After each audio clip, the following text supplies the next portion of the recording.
তোমার ছেলে কইছে মাছ না রানলে আজকে ভাত খাইব না। মাছ না রানলে ভাত খাইব না কইছে? হ্যাঁ, মাছ না রানলে আজকে ভাতই খাইব না। স্কুলে গেছে? স্কুলে যাওয়ার পথেই তো কয়ে গেছে। তো তুমি কি কইছো? আমি কইছি ঘরে তো মাছ নাই। পোলা আবার কি কইছে জানো? কি? কইছে বাপেরে উঠায়ে বাজারে পাঠাও, এখন মাছ নিয়ে আসো, তারপরে রান্না করবো। ও বাবারে উঠাও, মাছ আনবো, পরে রান্না করে পরে মাছ খাইবা? হ্যাঁ স্কুলে তো মাছ খাইবা? হ্যাঁ, হ্যাঁ, স্কুলে আইতে কয় মাছ নাই, আমার ডিম বাজ্যের থিও। ডিম আনলে হইব কইছে? হ্যাঁ, ডিম আনলেও হইব, আজকে মাছ অথবা ডিম দেয়াই লাগবে। তাইলে আমি একটা ডিম আইনা দিই গো, স্কুলে তো এসে খাইবো। হ্যাঁ, তাইলে তাড়াতাড়ি আইন না দাও, আমি বাজ্যা ভাত মাত রেডি করে থই। আর তুমি আজকে মাছ আইন। আজকে মাছ আনুম করতে, আজকে কি হাট? আজকে তো হাট না।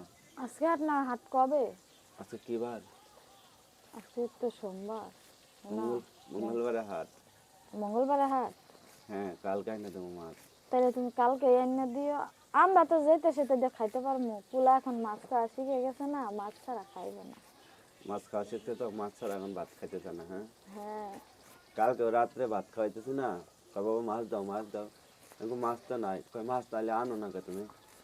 আমি কই মাছ আনি না, মাছ হাটের দিন আসো। এই হাটে তো হাটেই যায় নাই।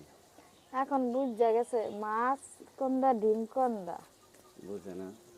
এখন তাড়াতাড়ি আনবা না, আনা লাগবে বাধ্যতামূলক। আমি একটা ডিম এনে দিতেছি, সুন্দর ওর জন্য সুন্দর করে ভাইজা রাখো। হ্যাঁ, হ্যাঁ, বাজ্যে রাখবো, তাড়াতাড়ি নিয়ে আসো, নাইলে আবার চলে আসবো স্কুলের থেকে।